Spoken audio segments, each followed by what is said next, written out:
Iki dina Selasa Kliwon jam 8 isuk jam setengah 9 jam 8:17. Dene aku awet mandeg mangan kuwi dina Minggu Pon jam 8 bengi. Dadi kira-kira aku wis ora klebon panganan udakara 36 jam. Lan rencanane arep tak lanjut ora mangan nganti sesuk bengi utawa nek di total yaiku 72 jam utawa 3 dina 3 bengi. Aku bakal nyantet apa wae sing tak rasakno lan tak aturake marang sampean kabeh. Ya fisik, ya mental, ya jiwa, ya raga.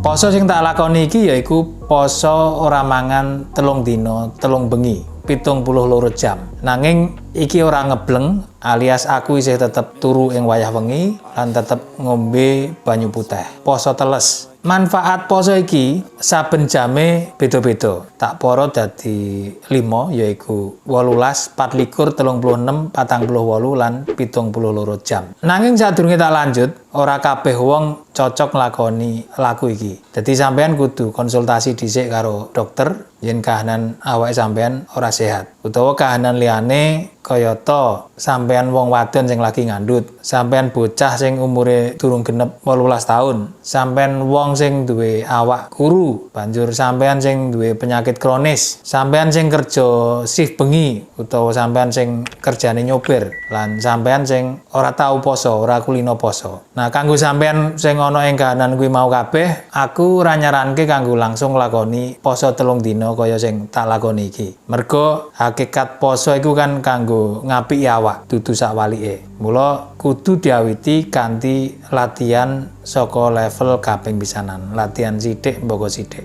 Aku dhewe jatine ora duwe penyakit apa-apa lho, lan muga-muga wae ya ngono terus diparingi seger kewarasan. Nanging tujuanku nglakoni iki ora liya ya kuwi kanggo luwih sehat lan bentuk awakku supaya iso luwih sterek, luwih nggothot lan ora kelemon. Mergo ing jero raga sing sehat ana jiwa sing kuat. Lan saliyane iku aku uga pengen mbuktekake apa wong mangan 3 dina kuwi banjur lemes apa piye. Lah nek ning awakku dhewe piye, mulane iki perlu dibuktekake. Nah, sejatine iki wis percobaan kaping pindho. Sadurunge aku wis nate ning gak nganti 72 jam. Meh 72. Jadi tak batalke pas awan. Jadi saya kurang 6 jam ketok ya waktu kuwi.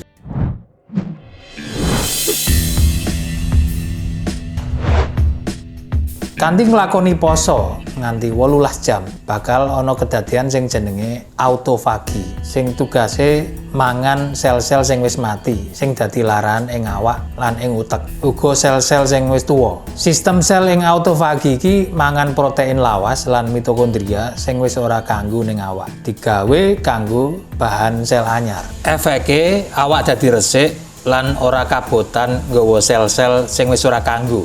Lan iki uga iso diibaratno kaya ula sing mlungsungi. Yen dilakoni kanthi rutin, biasane wong sing nglakoni poso iki ketok luwih awet nom. Ora mung kulite tok, ning uga jeroan sarta sel-sel ning utek. Nalika video iki digawe, umurku 43 tahun. Lan kedadian autofagi iki ora iso dirasakno, mung iso dideleng kasile sawise nglakoni. Sampeyan iso riset dhewe luwih jero kanthi nulis autofagi ing Google utawa ning ChatGPT. Nalika sumber energi awak sing biasane diolehi saka karbo dikosongake lewat poso, keton banjur teko ngenteni. Iki kaya dene ngaktifake model hybrid ing awake dhewe. Sawise 18 jam ora mangan, metabolismeku awit golek cara liya kanggo ngasilake energi. Carane yaiku kanthi mbakar lemak sing saksuwene iki tak simpen ing ngisor kulit lan ing weteng. Kasil saka pembakaran iki sing diarani keton.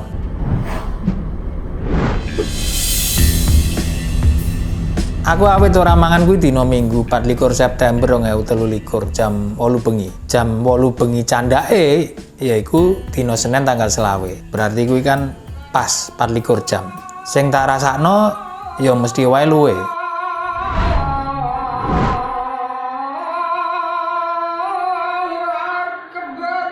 Mergo biasane nek poso sing biasane kuwi maghrib kan wis dikeki mangan. Ning iki nganti jam 8 bengi durung mangan. Dadine nagih. Nanging aku tetep ora moka mergo wis tak tekati yen bengi iki aku iso kasil turu, mula sesuk jam 8 isuk tanggal 26 kuwi aku wis kasil poso 36 jam. Dadi ya mending turu wae. Nah, nalika turu, kuman-kuman ing jero awak iki awit ana ing titik keseimbangan sing kakean dikurangi lan sing kurang ditambahi. Iki kedadian kanthi otomatis. Sakliyane ngefek ning awak, pakulinan poso iki uga ngefek ning utek. Rahasiane yaiku ana ing bahan bakar utek sing dijupuk saka keton. Keton iki luwih awet timbang karbo lan luwih marakno fokus. Sakliyane iku iki ndadekake sirkuit sel ing saraf utek dadi luwih apik.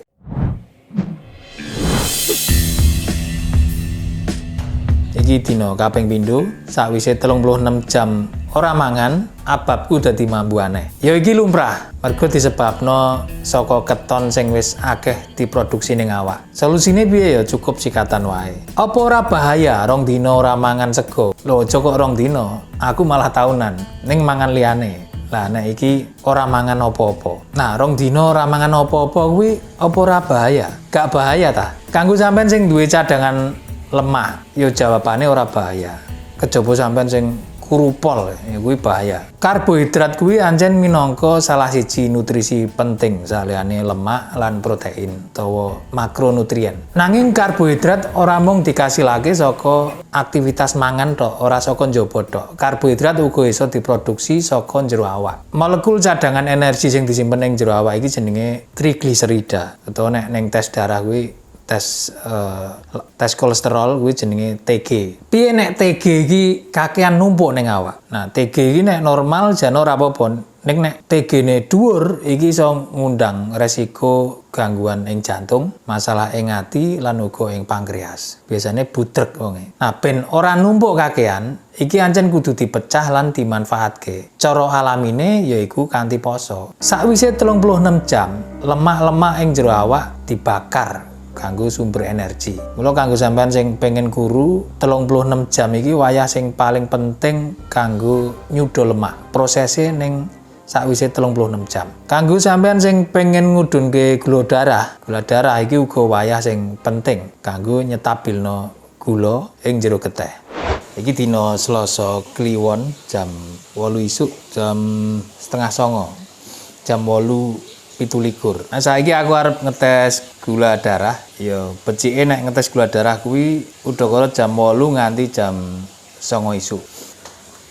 Iki alate, tak siapno alate dhisik. Iki tes stripe.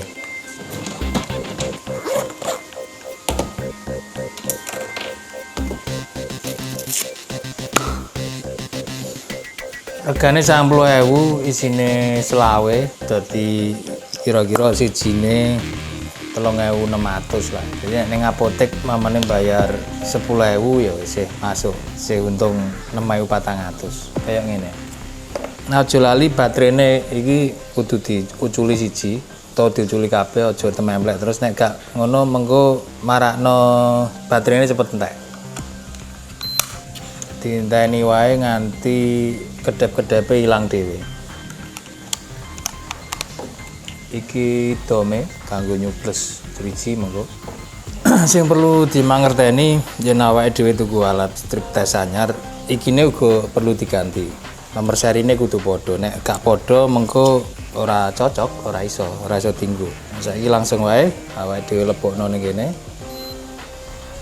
Nah, nomor serine banjur nek wis kedep-kedep ini berarti siap dicoblos. Bismillahirrahmanirrahim.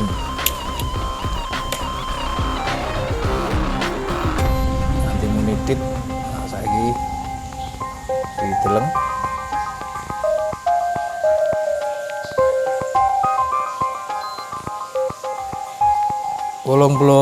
Walu miligram per desiliter.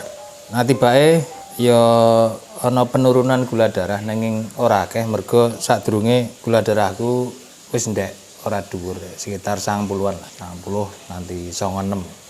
Arang-arang sak dhuwure 100. Tapi kanggo sampean sing gula darahe dhuwur menawa ora mangan 2 dina wengi utawa sedina sewengi ae kuwi mesti wis ngefek, gula darah mesti wis mudhun.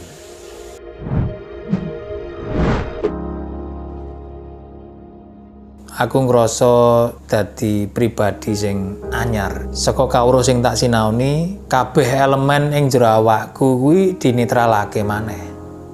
Kadang kala awake dhewe kan nglakoni tumindak ala. Kuwi sakjane ora mung merga kasil godaane setan, nanging uga disebabno saka elemen elek sing wis kadung nempel suwe ning awak. Menawa sampean anggap kuwi sifat, padahal iku efek saka panganan sing wis awake dhewe pangan sakprono saprene. Panganan sing menawa dikasilake saka kerja sing ora halal, sing ora berkah, lan panganan sing menawa ngandhut unsur haram. Lan panganan sing menawa ora toyib mergo kakehan utawa prosese sing ora higienis. Kuwi maujud dadi elemen-elemen sing nempel ning awak. Nah, proses kimiane sampeyan iso goleki dhewe, ATP lan sak panunggalane kuwi. Nah, carane awake dhewe tumindak kuwi dipengaruhi dening elemen-elemen lawas sing nempel suwe ning awak kuwi. Nah, sakwise 48 jam, elemen-elemen kuwi dinetralke maneh, dipancerke maneh.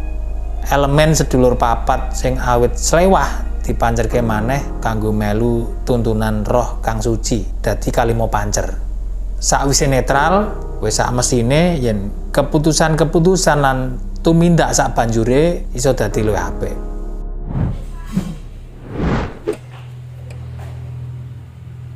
Iki dina Rebo aku arep tes maneh.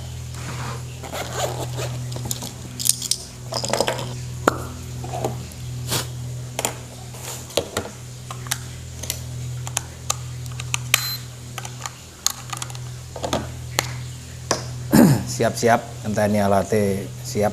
Oke. Dina iki sing tak coblos tengah gentenan.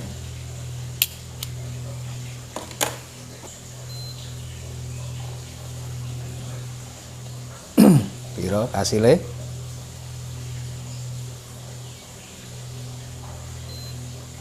Pitung puluh pitu.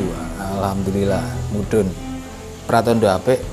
Ateges bahan bakar sing tak nggo ning awak saiki awit diganti saka glukosa menyang keton, termasuk bahan bakar ning utek sing tak nggo mikir.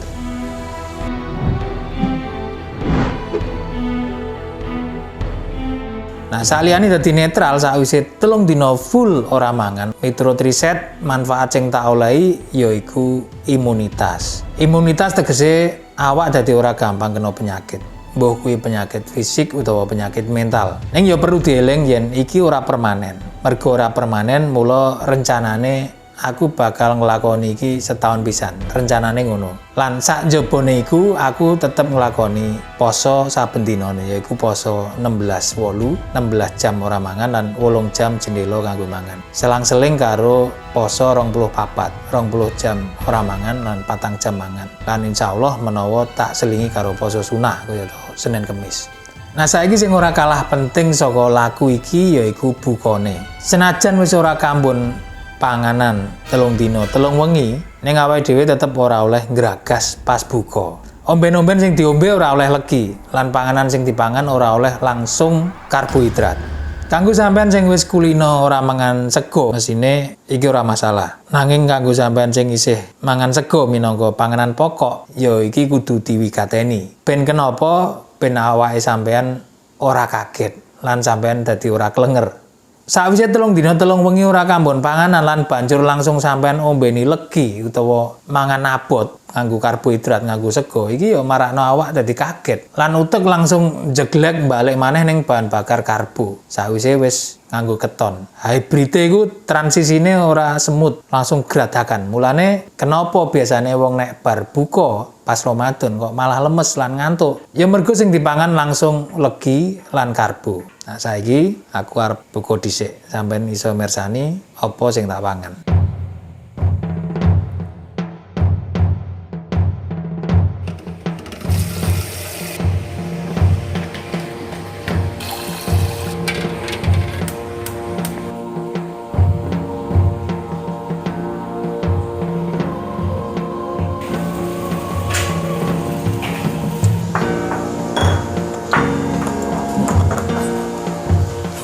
Iki wis jam 8 kurang 5 menit aku siap-siap buka sakwise 3 dino durung mangan.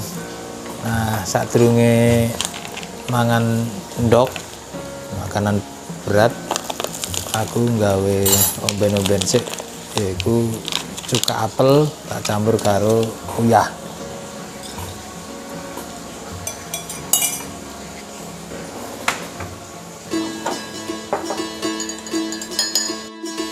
Bismillahirrahmanirrahim.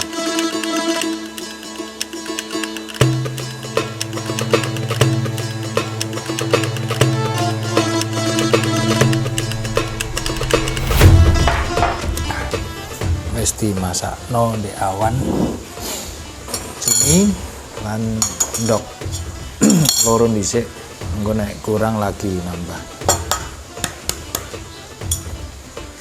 Bismillahirrahmanirrahim. Allahumma barik lana fima razaqtana wa qina adzabannar. Amin.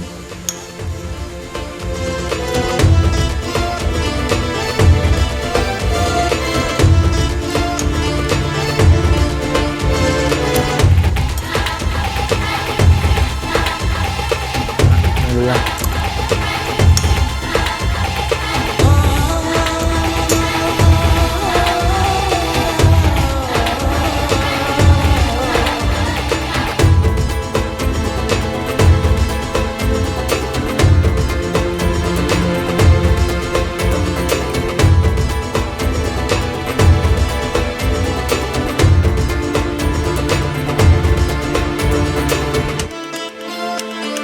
Tak pikir iku sing iso tak aturake video iki, muga-muga manfaat. Billahi taufik wal hidayah. Wassalamualaikum warahmatullahi wabarakatuh.